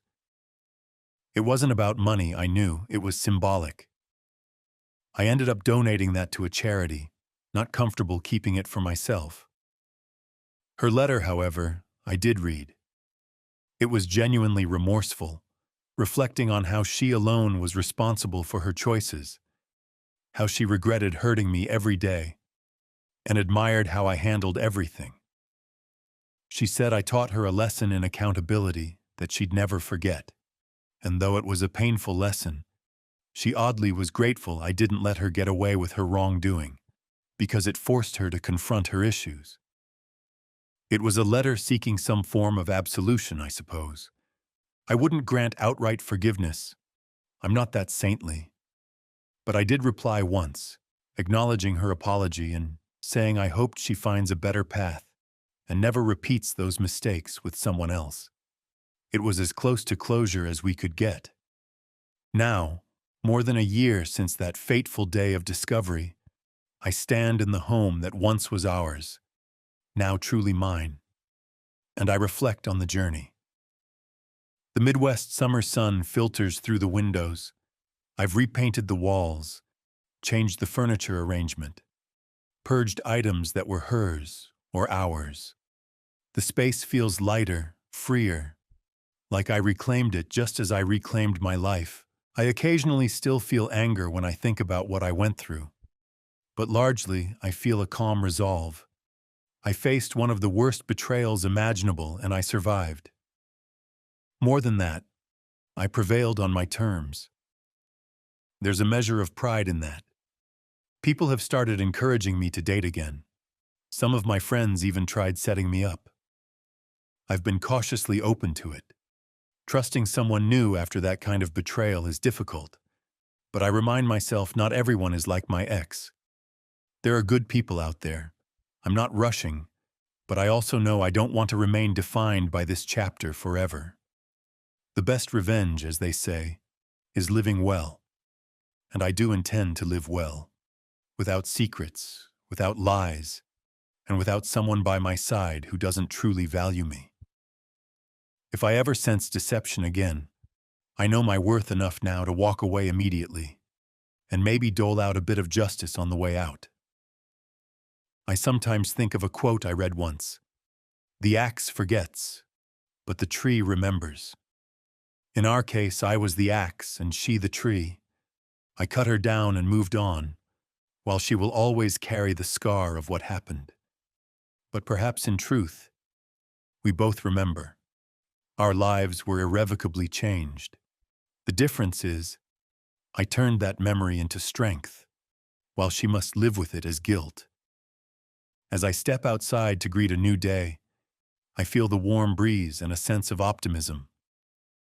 I have no idea what the future holds. But I know who I am.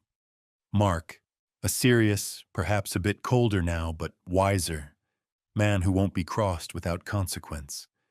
And I know what I've overcome.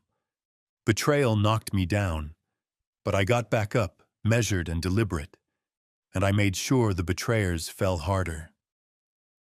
In the quiet reflection of my heart, there's an echo of that cold satisfaction I felt watching the pieces fall into place. I don't live in that darkness, but I acknowledge it, a shadow that will always be there. Looking out over the Midwest horizon, the same sky under which my life crumbled and rebuilt, I allow myself a small smile. In the ledger of life's injustices, I settled my account with interest. And now, I'm finally ready to close that book and start a new one, on my own terms.